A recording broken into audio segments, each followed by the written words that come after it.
Hello la team entrepreneuse, aujourd'hui je suis avec Julie. Julie qui est sonothérapeute et professeure de yoga aérien. Bonjour Julie. Bonjour Émilie. Alors aujourd'hui Julie, tu es là pour nous parler de ton activité de sonothérapeute principalement et de prof de yoga aérien. Oui, c'est vrai. Deux activités qui me tiennent à cœur. Ouais. Mais je suis aussi énergéticienne, donc je vais vous expliquer ça en quelques mots. Ok, donc t'es multicasquette en fait. C'est un peu ça, oui, parce qu'il y a encore autre chose. Ah ok. Allons-y. Ok. Donc je suis Julie Berthaud, j'ai 51 ans. J'ai deux grands-enfants déjà, de 24 ans ma fille et 20 ans mon fils. Et je suis installée à mon compte en tant qu'indépendante depuis maintenant 5 ans. Depuis 2020, en fait, j'ai bifurqué vers l'accompagnement au bien-être. Voilà. J'ai effectivement au départ une formation pour être enseignante. Je me destinais à professeur d'EPS. D'accord. Voilà. Ok. Et puis j'ai eu plein d'expériences différentes. Et jusqu'au jour où des moments difficiles de vie, en fait, m'ont amené assez naturellement à me former à des soins énergétiques. J'ai commencé par le Reiki, pour moi, avant tout. Et puis, assez naturellement, pour me tourner pour accompagner les autres. Voilà. D'accord. Ah oui, parce que du coup, prof de PS et puis... Quoique si, yoga, c'est quand même du sport. Quoi qu'on en dise, des gens qui me disent encore non, c'est pas du sport. si, le yoga, c'est du sport. Donc, oui, alors, effectivement, oui, dans la chronologie, je me suis d'abord formée à l'énergétique, ensuite à la sonothérapie. Ok. Et enfin, je suis revenue à mes premiers amours, le corps, puisque quand même tout passe par là aussi, avec le yoga aérien. Alors effectivement, je ne suis pas professeure de yoga en tant que telle, mais je fais du yoga qui est dans un tissu. C'est-à-dire que le tissu est accroché à 2 endroits au niveau du plafond et il arrive à peu près à la taille. Voilà. Donc on peut utiliser ce tissu pour monter dedans, pour accentuer des étirements, pour l'utiliser pour des renforcements musculaires. Pour des inversions, et c'est ça qui est le plus intéressant. Donc on peut passer de la tête en bas sur des postures qui justement en yoga au sol sont très longues. On met beaucoup de temps à atteindre des positions comme celle-ci. Et avec l'aide du tissu, on retrouve un petit peu notre enfant intérieur. Ah bah oui, forcément, ça doit être pas mal. Donc côté ludique et beaucoup de bienfaits avec un étirement du dos, entre autres, activation de la circulation, D'accord. etc. Plein d'autres bienfaits encore. Plein de bienfaits. Voilà. Évidemment. Donc là, on a fait un tour d'horizon rapide, parce que j'ai une autre casquette. En parallèle qui est plus professionnelle, accompagnement professionnel puisque je suis formatrice. D'accord, voilà. Oui, donc du coup ça tourne quand même toujours autour à peu près de la même chose, quoi. Oui, je suis quand même accompagnatrice du bien-être. Un petit peu, c'est ça. Ouais, d'accord. Alors, j'ai une question que j'aime bien poser. Oui. Quel métier te faisait rêver quand tu étais petite ? Alors, rêver, je ne sais pas si ça me faisait rêver, mais le souvenir que j'ai assez jeune, c'était effectivement soit d'avoir voulu être infirmière, toute petite.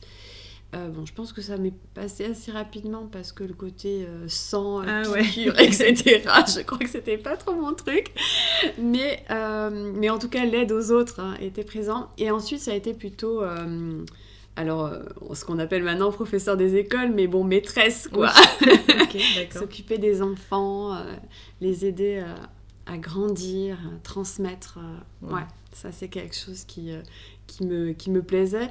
Et finalement, En tant qu'adolescente, je ne savais pas trop vers quoi me diriger. Bon, à part que j'étais très sportive et j'ai toujours fait beaucoup de gym, beaucoup de danse, voilà. Et finalement, arrivé en terminale, ça a été assez spontané que j'ai passé des concours pour rentrer à la fac des sports, puisque nous, à l'époque, c'était des concours pour y rentrer. Mais voilà, donc quand même un petit peu le même, même domaine. On reste toujours dans l'autre, quoi. Oui, globalement. Alors c'est drôle parce que donc tu es la 6e ou 7e personne que je reçois pour ce podcast, et absolument toutes m'ont confié avoir voulu être enseignante, maîtresse, enfin vraiment c'est quelque chose qui revient assez... Bon, du coup on a quand même un profil en fait dans les entrepreneuses de maintenant, vous avez toutes globalement les mêmes attentes, les mêmes envies, et évidemment d'être tournées vers les autres, quoi. Ça c'est évident. Très bien. Bon, alors du coup, on va faire un petit topo. Donc, depuis quand tu nous as dit depuis 2020, oui. Est-ce que la période Covid, elle a influencé ton choix ou c'était avant ? Comment ça s'est tramé tout ça ? Alors, en fait, moi, sincèrement, j'ai arrêté de travailler en tant que salariée en février 2020. Donc, je suis arrivée vraiment en plein Covid dans mon activité d'indépendante. Donc, dans un premier temps, je l'ai pris assez simplement, parce que de toute façon, je n'avais pas le choix. Et je me suis dit, bon, ok, tu as besoin de te reposer, tu as besoin de compléter des informations. Donc, je me suis formée à d'autres choses à distance, en fait. Voilà, j'ai pris le temps, du coup, et un peu par obligation. Voilà, donc moi, mon cheminement s'est fait avant. D'accord. Voilà. Okay. Non, écoute, je pense que c'est une période qui est arrivée au bon moment, quoi, du coup. Oui. Finalement, ça a forcé quand même pas mal de monde à se poser, et à se poser physiquement, mais mentalement aussi, et à se demander un petit peu où est-ce qu'on va, pourquoi on le fait, est-ce qu'on est bien là où on est. Oui. Et je pense que ça a été quand même une période charnière pour beaucoup de monde à ce moment-là. Charnière, parce que je dirais une période qui a permis de ralentir. Ouais. De ralentir vraiment à tous les niveaux, pour tout le monde, en fait. Ça a fait un bien fou, mine de rien. Oui, parce vraiment. À l'issue, tu te rends compte qu'il y a quand même beaucoup de monde qui s'est remis en question en se disant, mais attends, ce que je fais là actuellement, ça me va pas. La façon dont je le fais, ça me va pas non plus. Et j'ai l'impression que ça a été un nouveau départ, tu sais, comme un gros stop pour mieux redémarrer. Des prises de conscience, effectivement, pendant cette période... pour repartir et rebondir vers autre chose. Ouais. C'est ça, pour beaucoup, ouais. Ok. Alors, quel public tu vises avec ton activité ? Je suppose que c'est pas tout à fait le même que ce soit pour le yoga aérien. C'est peut-être moins évident pour les enfants, peut-être, que la sonothérapie. Tu peux peut-être être plus avec du public en bas âge, on va dire. Un peu plus. Alors, si on cible effectivement sur ces deux activités-là, globalement... sur la sonothérapie, je peux à peu près travailler sur tout type de personnes. Bon, il y a des contre-indications, c'est important de savoir, mais toutes les personnes qui ont des problèmes de cœur ou des personnes qui ont pu se faire opérer très récemment d'une fracture, par exemple. Voilà, d'accord, voilà, au niveau des os. Parce que les vibrations peuvent impacter au niveau des os. Les personnes qui sont aussi en début de grossesse, voilà, les 3 premiers mois, on ne conseille pas non plus la sonothérapie. Mais sinon, oui, je peux m'adresser à un public assez large. D'ailleurs, j'ai été recontactée là pour mettre en place des ateliers sonores, enfin des voyages sonores parents-enfants. Ah, c'est top ça. Voilà. Donc là, il faut vraiment qu'on ait un moment d'échange pour savoir quel âge, parce que forcément, le temps, la durée du voyage sonore ne sera pas la même, et puis l'approche ne sera pas la même. Avec des tout petits, je pense qu'on peut davantage être sur des choses un petit peu découvertes, un petit peu vraiment découvrir les instruments, plus que rester allongé à essayer de se détendre. Enfin, voilà. C'est complètement différent, il faut s'adapter à chaque public. Le yoga aérien, lui, je peux aussi le pratiquer avec beaucoup de personnes, si ce n'est qu'il y a quand même un besoin de connaître un minimum son corps et d'être dans une pratique de sport déjà minimum, même si c'est que de la marche, par exemple. Voilà. Mais parce que finalement, le yoga aérien, on va utiliser les bras, se suspendre, céder ou se ralentir d'ailleurs avec les bras, par exemple. Donc il faut mieux quand même connaître, être un peu à l'écoute de son corps. Par rapport aux enfants, j'avoue que j'ai pas eu l'occasion encore de faire le yoga aérien avec des enfants. Par contre, j'ai eu la chance de faire ça avec une femme enceinte. Et ça, c'est un public génial. Voilà, là, c'est vraiment un cours privé. C'est en individuel pour être vraiment dans l'écoute, en fait, de ses ressentis, de ses propres ressentis. Et donc ça, c'est un public super intéressant vers lequel vraiment je vais chercher à améliorer mes compétences pour proposer quelque chose de vraiment spécifique et qualitatif. Et je sais que j'ai déjà fait, il y a déjà eu un cours de yoga aérien où on a fini avec un peu de sonothérapie et où il y avait un bébé qui était là. Donc c'était super aussi sympa, de pouvoir faire ça. Et puis le bébé a fini aussi dans le hamac. Donc c'était top de pouvoir faire comme ça. Voilà. Donc voilà pour ces deux activités-là. Ok. Et du coup, effectivement, le soin énergétique, ça, on sait que... Enfin, on sait. Je suppose, moi je le sais, c'est pour ça que je pars du principe que tout le monde le sait, parce que les gens qui écoutent ce podcast, généralement, sont à peu près tous dans le même état d'esprit, mais on sait que les soins énergétiques, on peut les faire sur les adultes, sur la personne âgée, les enfants, enfin voilà, ça marche pour tout le monde. Et c'est même conseillé pour tout le monde d'ailleurs. Oui. Alors les soins énergétiques, oui, effectivement, ça marche pour tout âge. Je reçois tout type de public, y compris des petits, des enfants à qui j'ai fait des soins, même des anxiétés d'enfants de 4, 5, 6 ans. Et il y a des très très bons résultats en fait avec eux, parce que surtout qu'il n'y a pas cette barrière du mental que nous, adultes, on peut avoir parfois. Donc oui. Bon, les soins énergétiques, on sait aussi que ça marche très très bien chez les animaux. Donc moi, j'en pratique pas forcément en tant que tel ou avec mes animaux en tout cas. Mais voilà, oui. C'est un bienfait et ça va libérer des tensions et des blocages qu'on a en nous. Et sans qu'il y ait vraiment une réelle intention. En général, les personnes, elles arrivent avec une problématique. Et il y a une intention de départ. Mais quand on fait le soin énergétique, ça peut agir à tout endroit. Oui, c'est sûr. C'est assez marrant d'ailleurs de voir le cheminement qui se passe après, les prises de conscience qui arrivent ensuite, après un soin. Et au niveau sonothérapie, il peut y avoir des choses comme ça aussi, bien sûr. D'accord. Voilà. Du coup, en fait, alors peut-être le yoga est un peu à part, mais au niveau des bienfaits, les soins énergétiques et la sonothérapie sont quand même assez liés dans les bienfaits sur le corps et puis sur l'esprit, quoi. Oui, globalement.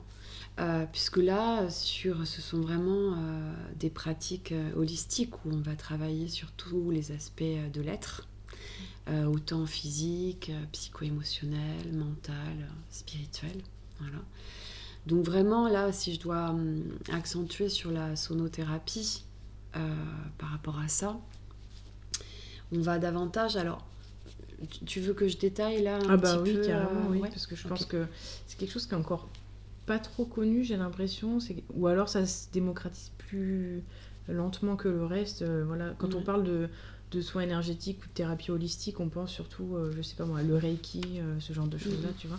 Et la sonothérapie, c'est pas quelque chose qui est très commun. Et tu vois, pour preuve, quand on t'avait contacté, puisque pour faire un petit historique, en fait, pour les auditeurs, il y a 2 ans, je crois. Ouais, ça devait être il y a 2 ans. Avec Nathalie, on avait contacté Julie pour le salon du bien-être qu'on organise à Virazeille. Et en fait, on voulait à tout prix quelqu'un qui travaille avec le son.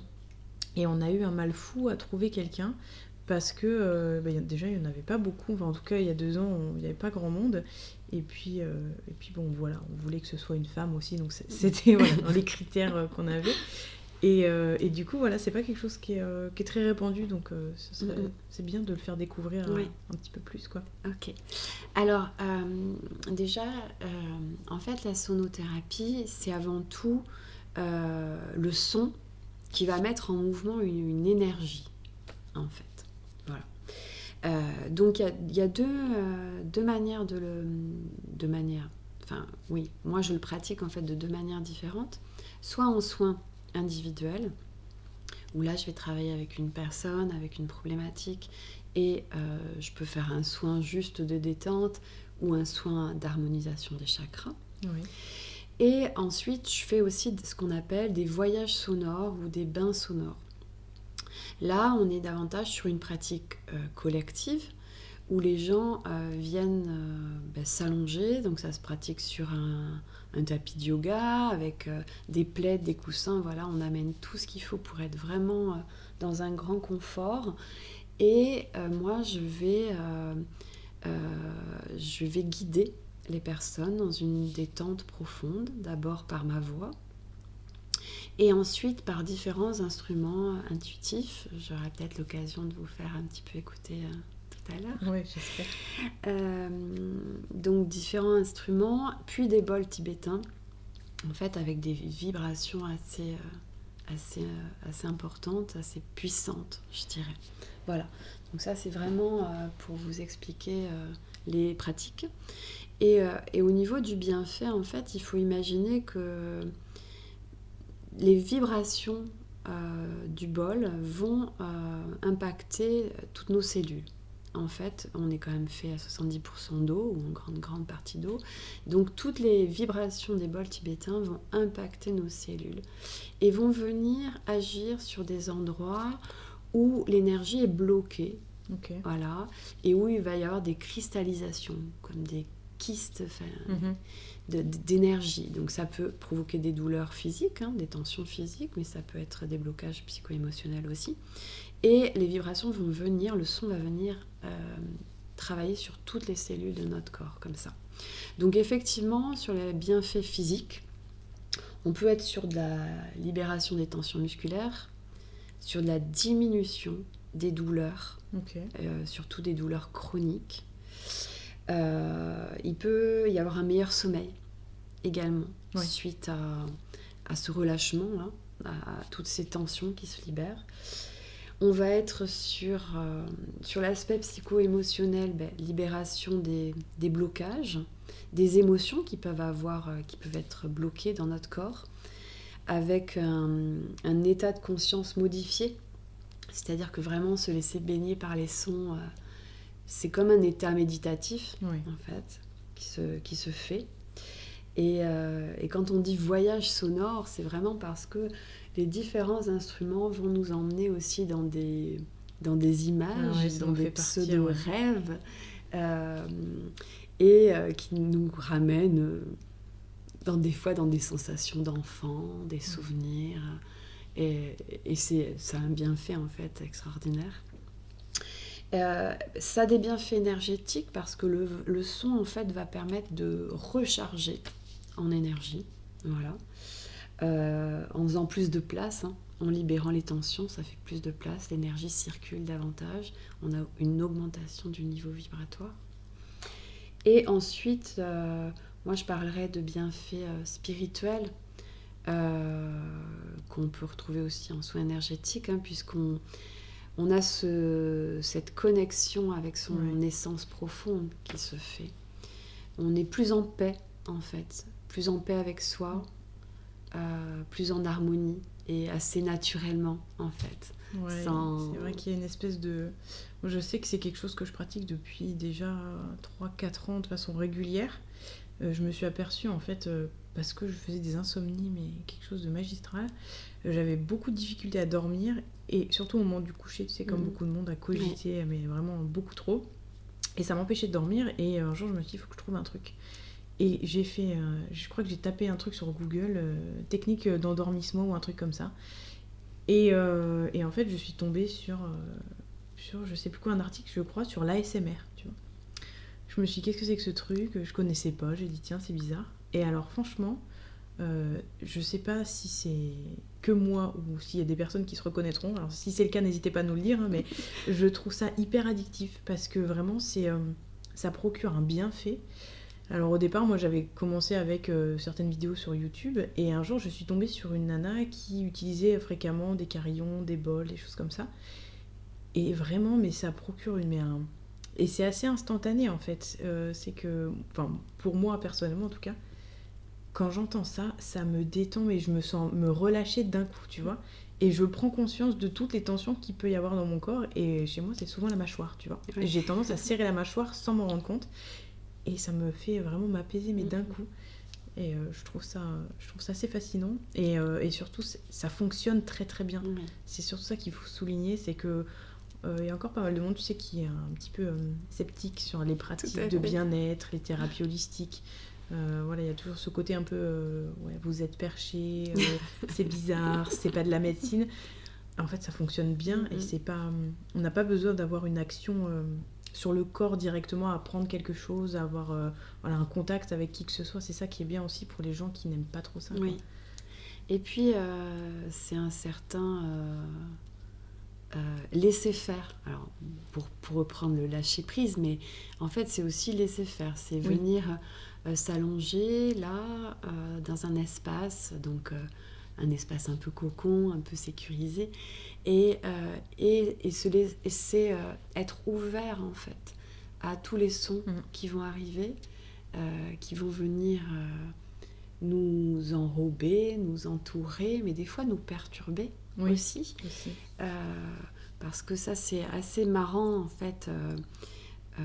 Lors des voyages sonores, bon, premièrement, on n'est jamais le même en fait. Au niveau vibratoire, on est toujours différent. Donc, j'ai vraiment été très très étonnée de me rendre compte qu'il y a des personnes qui ont pu adorer un instrument une fois et qui la fois d'après me disent « Oh, mais c'était horrible !» Je me souviens très bien, c'est d'une amie qui avait adoré le bâton de pluie, mais un régal, en fait, quand elle a découvert ces sons.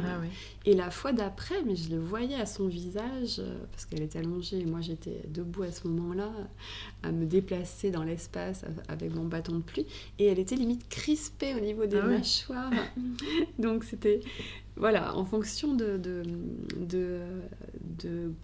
l'état dans lequel on est, en fait. Il y a des sons qui vont nous apaiser instantanément, d'autres qui vont nous déranger.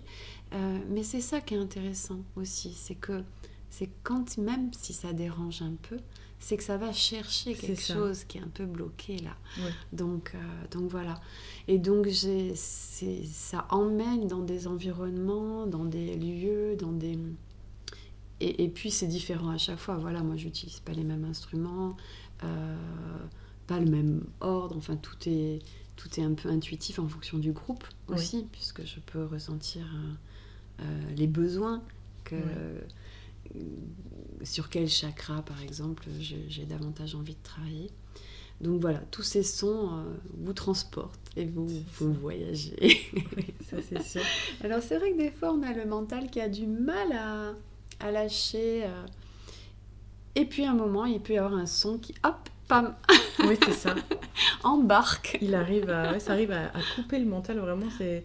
Surtout au début, on a toujours tendance à être un petit peu dans nos pensées, quoi. Vraiment trop dans notre mental. Et c'est vrai que ça casse un peu l'expérience, mais c'est vrai qu'il y a un moment, tu sais, où ça bascule, en fait, comme ça.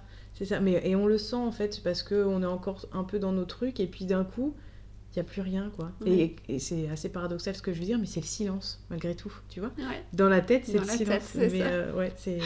Bon, enfin, voilà, si vous n'avez pas encore tenté ce genre de choses, n'hésitez pas, parce que c'est vraiment très, très efficace et très relaxant, surtout. Donc, on vous fera un petit aperçu en fin d'épisode. Julie vous fera un petit voyage sonore, on va dire. Oui, voilà. Une petite découverte. C'est ça. Alors du coup tu parlais des instruments, du fait que tu fais ça au feeling en fonction. Comment tu arrives à savoir en fait quel instrument?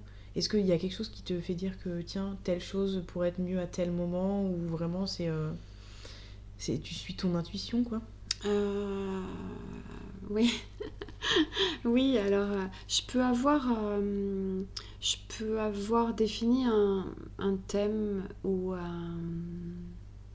une ambiance, plus une ambiance, je dirais, au départ, avec, parce qu'il y a des fois, j'amène des huiles essentielles pour une ambiance olfactive, et je mets une musique de départ, en fait. Donc voilà, je peux avoir eu envie de trouver un thème, une ambiance particulière, et puis en fonction du groupe, en fonction des personnes qui sont là,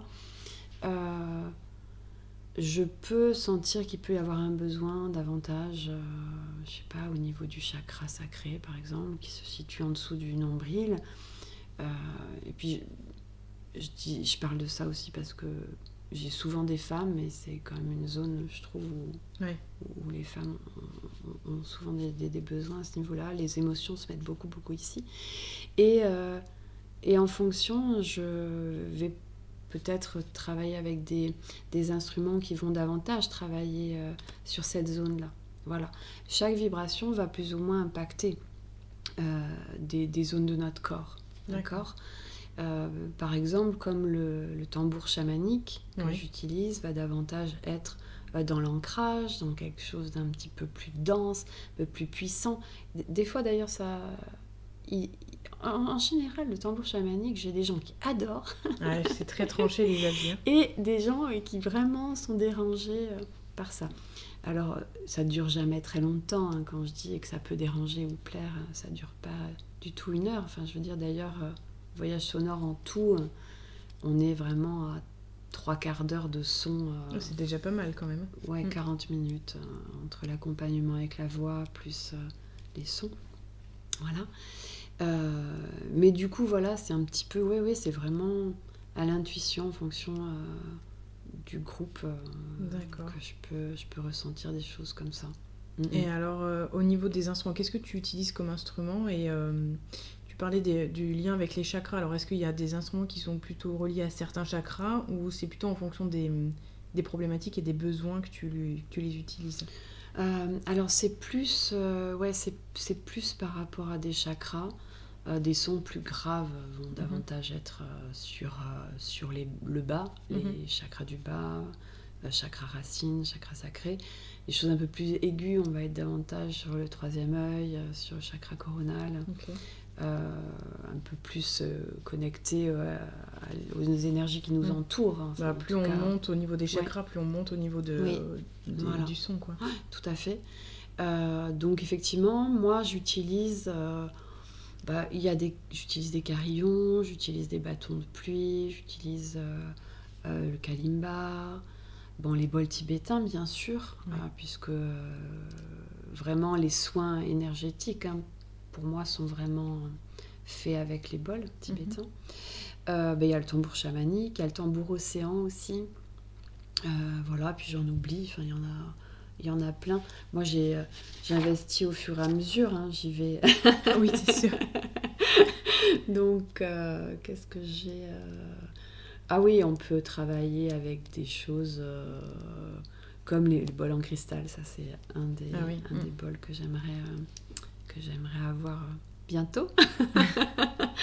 Mais bon, voilà, il y a plein de choses et plein de sons qui embarquent dans des ambiances complètement différentes. Je vois que sur ta petite feuille, là, il y avait le didgeridoo. Oui. J'ai découvert ça, moi, à l'école primaire. Alors, je ne sais même plus dans quel contexte, mais c'est assez particulier. J'étais dans une école privée catholique, et ils nous ont fait venir un gars complètement perché, je sais pas d'où, qui a débarqué avec son didgeridoo, là. Et je me rappelle de cet après-midi-là. C'était génial. Il nous a fait des petites démonstrations, il nous a expliqué comment ça fonctionnait et tout. Je me rappelle pas de grand-chose, mais alors vraiment, l'effet que ça m'a fait, tu sais, le son du didgeridoo, c'est assez particulier. C'est pas un truc qu'on entend très fréquemment. Et moi, personnellement, c'est un truc qui m'apaise énormément. Je sais pas pourquoi. Ça me fait un peu dans la sensation comme un appel lointain, tu vois ce que je veux dire? Oui, un truc qui résonne, mais qui vient de très très loin. Qui vient de très très loin, c'est ça. de tribus ou de choses très ça très me fait anciennes. ça fait cet effet-là, traverser le temps. C'est exactement ça, ouais. Donc bon, voilà, petit aparté, je vois ça. J'en ai pas pour l'instant, mais oui, c'est génial. Les handpan aussi. Oui. Voilà, il y a tout un tas de choses. Plein de choses. Il y a des choses plus à cordes, plus les flûtes aussi, tout ce qui va être davantage avec l'air. On peut travailler avec les éléments aussi, voilà. Oui. Moi, je travaille davantage avec les chakras, mais on peut aussi être plus dans les éléments de l'eau. On peut faire des voyages sonores avec l'eau aussi. Travailler avec l'eau, faire des bruits d'eau. Ouais. Je m'étais amusée aussi à un moment donné à faire sécher des feuilles. Ouais. Et pour faire des sons de feuilles sèches, en fait. Sécher, voilà, comme si le vent était là et pouvait souffler dans les feuilles d'un arbre. Voilà, en fait, après, on peut explorer plein d'autres choses. Au-delà des instruments, il y a tellement de choses qui font du son. Oui. D'ailleurs, on n'est jamais dans le silence. Notre corps, nous, rien que notre cœur, notre respiration, tout ça, c'est un son, déjà. Oui, c'est sûr. Notre voix. Donc du coup, juste pour faire une petite aparté, mais c'est vrai que là, je suis en train de commencer une formation avec la voix. Ouais. Parce que c'est revenu à différents moments, en fait, où on m'a dit « Ah, Julie, ta voix dans le voyage sonore, c'était extraordinaire, on avait envie que tu continues. » Et ça m'a interpellée à plusieurs reprises. Et puis là, je suis tombée sur effectivement une jeune femme qui fait une formation avec la voix. Et donc, je vais travailler ça aussi. Donc voilà, à voir comment je l'amène après dans mes pratiques. Mais c'est très intéressant aussi de se rendre compte, voilà, de tous ces sons qu'on a aussi, nous, dans notre propre corps.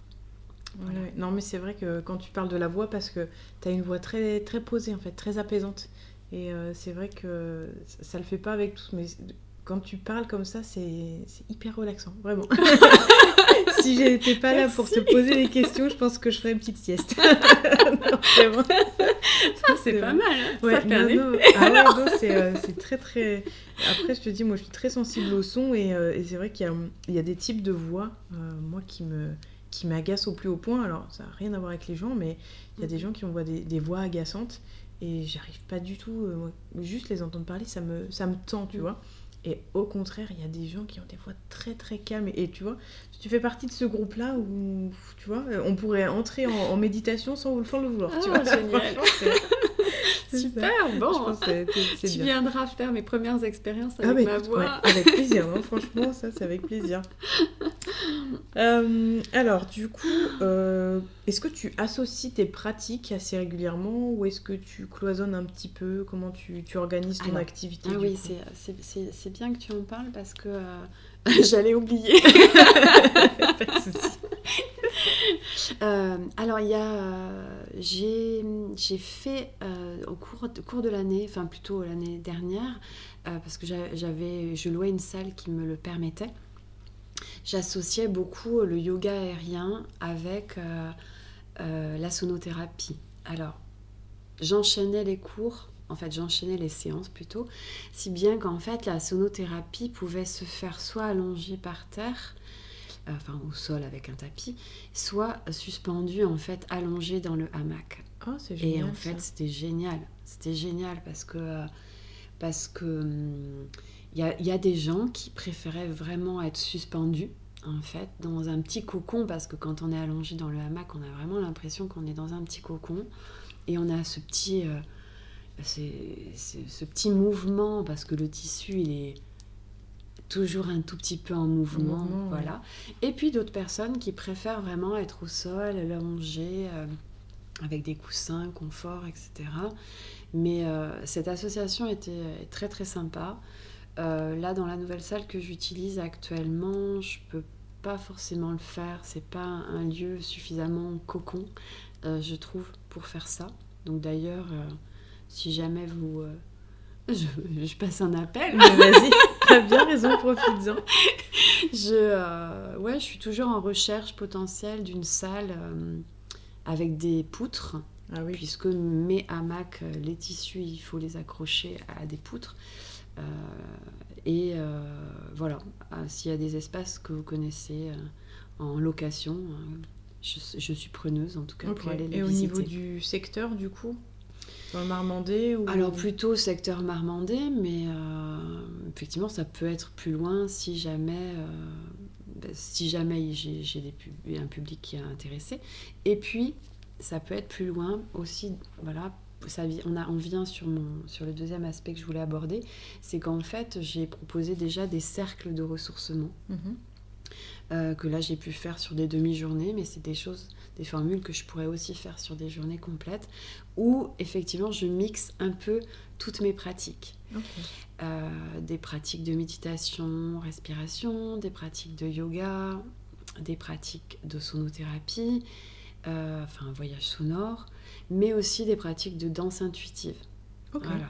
Donc, et c'est vraiment génial en fait de pouvoir proposer des journées comme ça. Et c'est vraiment des cercles de partage, sans être pour autant des cercles de parole.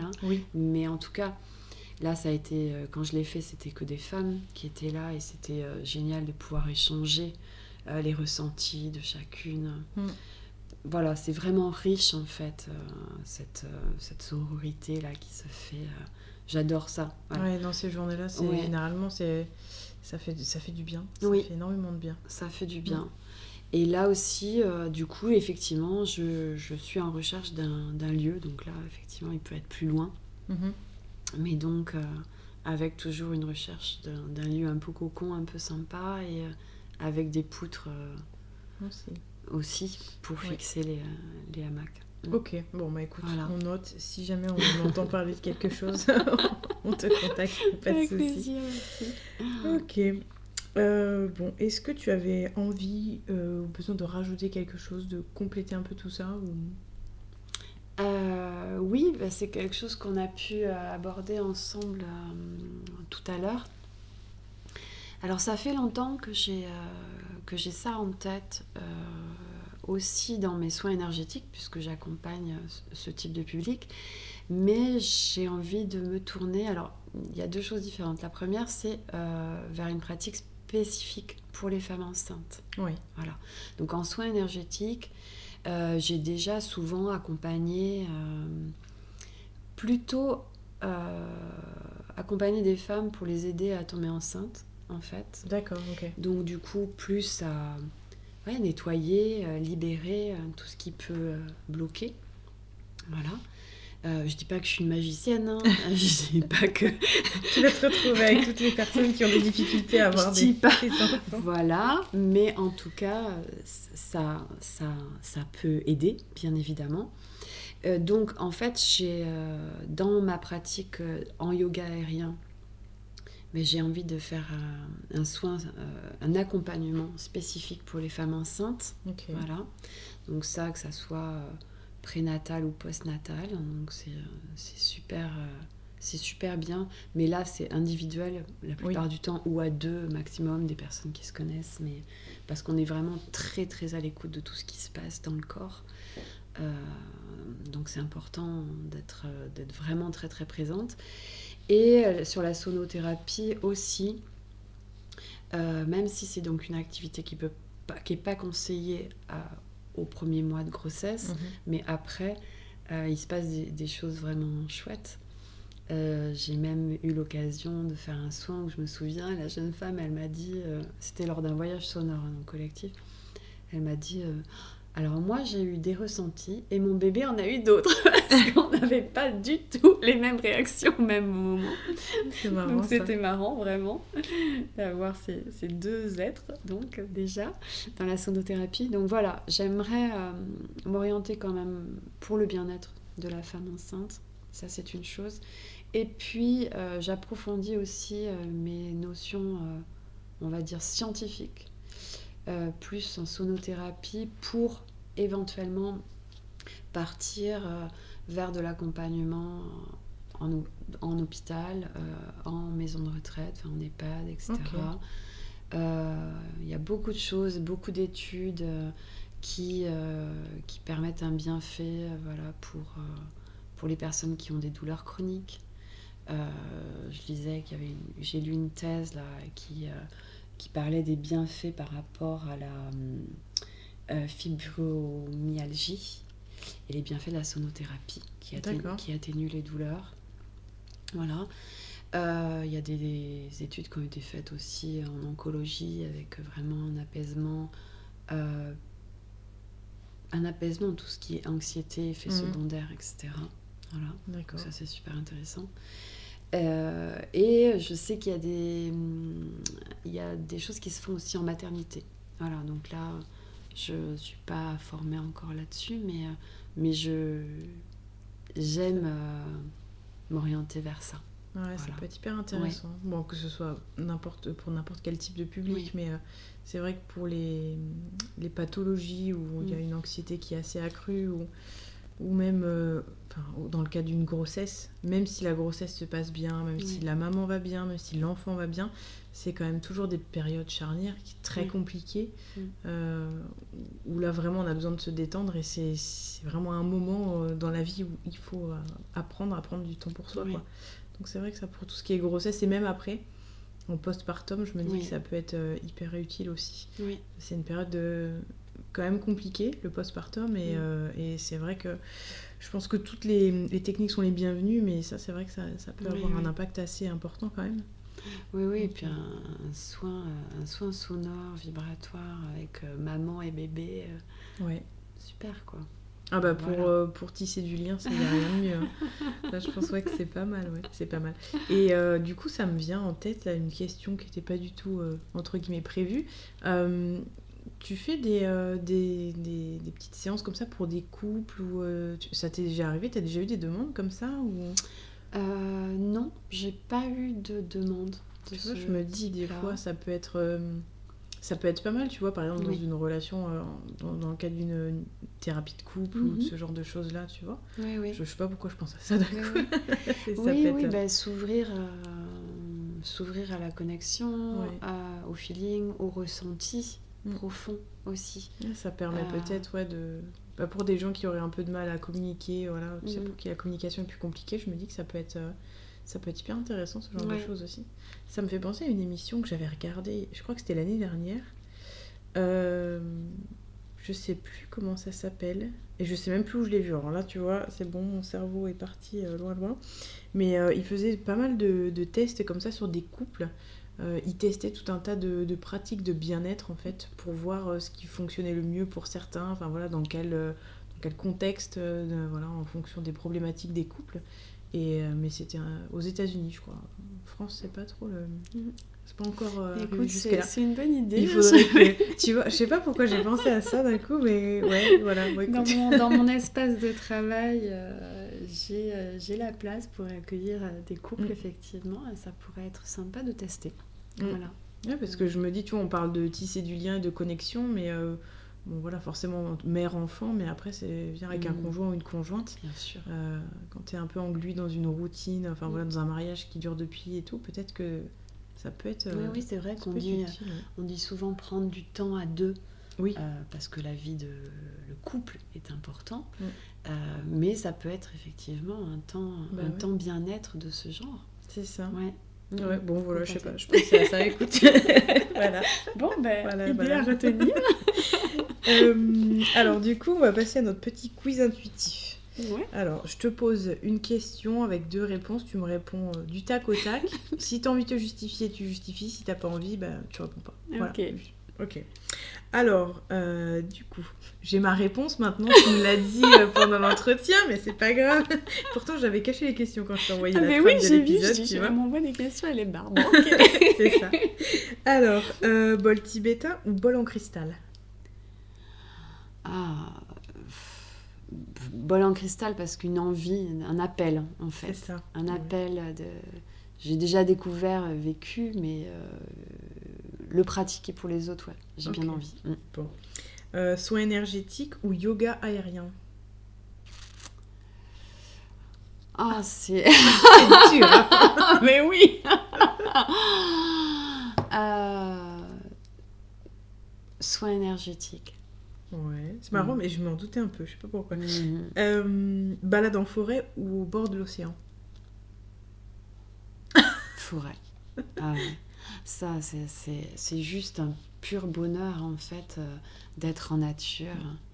Et souvent, je le dis, mais on oublie le bienfait que ça fait, en fait, d'aller se balader en nature, de regarder juste, d'être dans la contemplation, de respirer. Voilà. Les deux outils, un outil qu'on a en nous, la respiration, et qu'on oublie très très souvent. C'est fou ça, on a vraiment une capacité à se créer des trucs, mais alors qu'on a un des outils les plus puissants et qui fonctionne le mieux à notre dispo, de façon gratuite, perpétuelle, 24/24. Extraordinaire. C'est fou quoi, on l'oublie. Mais alors, je te dirais, on l'oublie quand on sait qu'il existe, mais on n'est encore pas trop dans cette culture où on apprend aux enfants des petits à respirer et à prendre conscience que leur respiration peut les aider, quoi. Oui. Tu vois, donc il y a des gens qui l'apprennent peut-être jamais, ce genre de truc, quoi. Mais c'est tellement, tellement important. Et donc la respiration et la connexion à la nature, en fait. Je sais pas si vous avez déjà testé, mais juste dans un moment de préoccupation, allez marcher tout seul dans la nature et laissez-vous observer, regarder le vent dans les feuilles, le soleil. Mais on revient, on est différent. Oui, c'est ça. Et puis des fois, ça dénoue des trucs. Tu sais, quand on a tendance à être un petit peu dans des ruminations et focaliser sur un problème en particulier, tu dis, ok, allez, tac, tu vas marcher, tu vas faire un truc comme ça, où tu essayes de faire le vide. Et quand tu reviens, des fois, tu as des bouts de solutions qui se présentent comme ça, mais tu sais, qui sortent de nulle part, entre guillemets. Et c'est hyper efficace. Ouais, comme des flashs, en fait. Oui, c'est ça. Seul coup, pam. Ah ben bien sûr. Pourquoi j'avais pas pensé avant? Oui, c'est ça. C'est exactement ça. Ok, alors, musique classique ou jazz? Ah, alors là, classique. Et nuit ou jour? Elle est pénible, la dame, avec ces questions. Qu'est-ce que c'est toutes ces questions?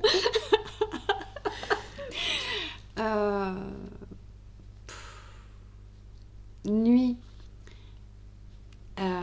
Alors, je dirais nuit pour une raison, parce que instinctivement, là, ça me fait penser à ça. En fait, je suis quelqu'un qui adore danser, m'amuser, faire la fête aussi. Et nuit, ça fait référence à ça. Du partage, danser, voilà, ça me fait un peu penser à ça. Mais j'adore le jour, j'adore la lumière, j'adore être là à chaque instant, en fait, parce que la nuit on dort quand même, non? Oui, c'est ça. C'est dommage parce que profiter de la nuit, moi c'est un truc que j'adore faire l'été, quand il fait bon, pas trop chaud, mais vraiment rester dehors le soir. Ça, c'est quelque chose que j'adore faire. Et pourtant je fais rien, mais juste m'asseoir dans mon jardin et attendre. Voilà, juste...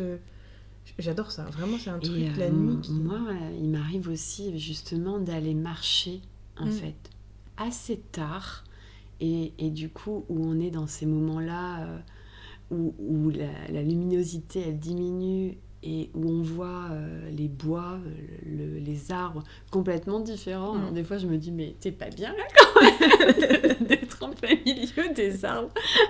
Bon, je vais jamais non plus en plein milieu de la forêt, quand même. Mais on a tout un environnement complètement différent. Les sons, d'ailleurs, on les entend pas de la même manière, en fait, la nuit. Et l'été, rester dehors, juste à regarder le ciel, en fait, les étoiles, mais c'est juste magique, en fait. Vraiment, tu passes des heures. Donc non, je confirme la nuit. J'adore aussi, j'adore les lumières de la nuit. Mais je crois que mes enfants, dès qu'on arrive à un endroit où on domine, où on voit une ville avec des lumières, je suis là, oh mon Dieu, c'est beau. Et les enfants à chaque fois, oui maman, que tu adores ça. Non, mais je comprends, parce que je trouve ça, je sais pas, ça fait très papillon de nuit, tu sais, attiré par la lumière, mais vraiment c'est un truc. Alors je te dirais pas tout est plus beau, mais ça me semble un peu tout est subjugué, tu vois, c'est vraiment, ça paraît plus... Ça peut faire féerique. Ouais, c'est ça, c'est un petit côté comme ça. Peut-être un petit peu perché sur les bords aussi, j'ai envie de te dire. Ah oui. Et du coup, tiens, ça me fait penser, le nom de ton entreprise, alors, Lunescence. Pourquoi Lunescence? Alors, en fait, lunescence, c'est le rapport à effectivement la lune, donc la féminité, mais la lune, voilà, la nature, notre environnement, enfin l'univers, tout ce qui nous entoure, c'est vraiment cette puissance-là aussi avec laquelle je travaille en énergétique. Et l'essence, trouver son essence profonde en fait, ce que l'on est vraiment au fond et que souvent on peut avoir perdu par rapport à notre manière de vivre, notre société, etc. On met beaucoup de choses et on perd cette essence de soi, voilà. Donc c'était un peu ce mélange-là. Ouais, c'est joli. C'est très joli, ouais. Du coup, ça va nous amener à la prochaine étape, l'étape du tirage de cartes. Alors, jusqu'à aujourd'hui, je faisais mon tirage avec un oracle totalement différent. Et pourquoi aujourd'hui, je me suis dit, tiens, je vais prendre l'oracle des rêves. Voilà. Ouais. On m'a offert à mon anniversaire, que j'adore. Il est très joliment illustré. Il est vraiment top. Donc, je ne sais pas. Aujourd'hui, je me suis dit, on va tirer différemment. Allez, on se lance. Voilà, donc tu vas choisir une petite carte et on verra si ça parle, si ça entre en résonance ou pas. En avant. Généralement, on n'est pas trop tombé à côté pour l'instant. Toutes les personnes qui ont tiré m'ont dit « Oh, waouh! Ah ouais, ça me parle énormément là. » Vas-y, tu me dis. Alors, on est sur quoi ? Oh bah tiens, les ruminations, tu vois, on en parlait il y a 2 minutes. J'apprivoise mes pensées pour vivre dans l'instant présent. Alors là, pour le coup, c'est quand même très raccord avec ce que tu fais et avec ce que tu proposes et avec toi, quoi, du coup. Alors, ah bah, tu vois, tu as parlé plusieurs fois de l'anxiété. C'est dans la toute première phrase de la description. Alors, on nous dit lorsque nous avons des soucis et que nous sommes anxieux, des pensées négatives peuvent prendre le dessus et envahir notre esprit. La peur, l'angoisse, la dispersion nous ferment la porte du présent et nous envoient dans des drames hypothétiques et des scénarios effrayants. L'angoisse vient frapper à la porte pour vous troubler. Votre intuition nocturne révèle un besoin d'extérioriser vos angoisses pour vous sortir de ce passage difficile. Tu vois ? Alors, cette carte vous invite à revenir à l'instant présent pour apaiser votre mental, à cultiver votre attention. Si votre esprit rumine sans cesse, vous devez apprivoiser vos pensées pour ne pas vous laisser envahir. Voilà, tu vois, c'est marrant, mais on en a parlé à plusieurs reprises. Donc voilà, se débarrasser de ce qui nous pèse, reprendre confiance en soi, tout à fait. Et il y a même un petit rituel associé. Génial. Alors, qu'est-ce qu'ils nous disent ? Je le posterai en même temps que l'épisode sur les réseaux. Qu'est-ce qu'ils nous disent ? Alors... pratiquer un retour à l'instant présent afin de travailler sa capacité d'attention. Se concentrer sur le souffle, tu vois. C'est fou ça. La respiration évidemment. Tac. Qu'est-ce qu'il y a après ? Ouais, c'est ça en fait, c'est un exercice de respiration. Ouais, tu vois. Alors, mais oui, parce que les ruminations, on en a tous. Ouais, énormément. Et en tant qu'indépendante, bien évidemment qu'on en a aussi, parfois. Forcément. Voilà, surtout dans un contexte actuel qui n'est pas forcément toujours simple. Non, c'est pas évident. Donc, toujours des remises en question.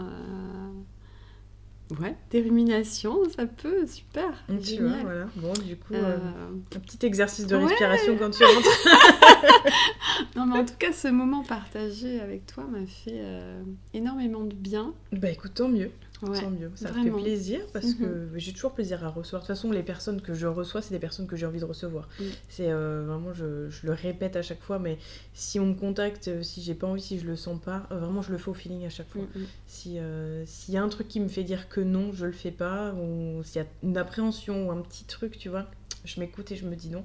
Et c'est pas forcément en rapport avec la personne, mais c'est que ça doit pas arriver là maintenant, quoi. Oui, c'est pas donc voilà, écoute, ça m'a fait très plaisir de te recevoir aujourd'hui. Et donc, comme promis, on va passer à un petit moment sonore. Donc, je te laisse la main de cet épisode, du coup. Et voilà, nous faire quelques petites minutes pour les auditeurs. Allez, on y va alors. Donc peut-être que vous pouvez vous mettre dans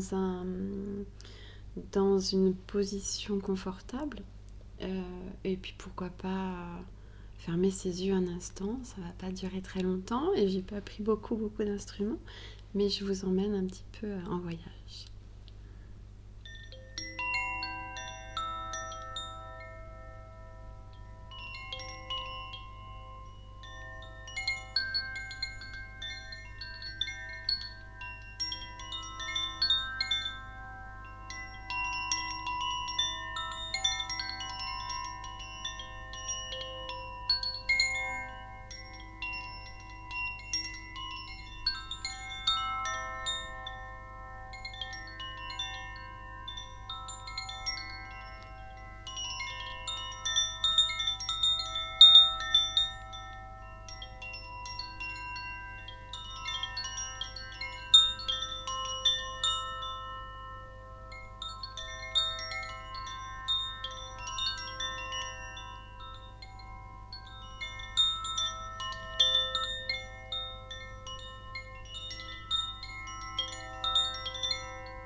Eh ben, merci Julie pour ce petit moment hyper reposant. Et j'espère que tout le monde appréciera. Et puis, ça me donne des idées pour la suite, en fait. Donc, écoute, on en parlera en off, mais voilà, bon, je garde mes petits... À chaque épisode, j'ai une nouvelle idée qui arrive. C'est génial. Et je vais en avoir pour longtemps, du coup, c'est pratique. Écoute. Bon, bah, je te remercie d'être venue aujourd'hui et puis d'avoir enregistré cet épisode avec nous. Et ben voilà, si les auditeurs ont des pistes pour ta salle et que j'ai des petits messages, on te tient au courant. Ce que j'espère en tout cas. Et puis ben, je te souhaite une bonne continuation. Merci beaucoup. Et prospérité dans tous tes projets. Oh, merci beaucoup. À bientôt. Merci de m'avoir reçue, Émilie. Au revoir.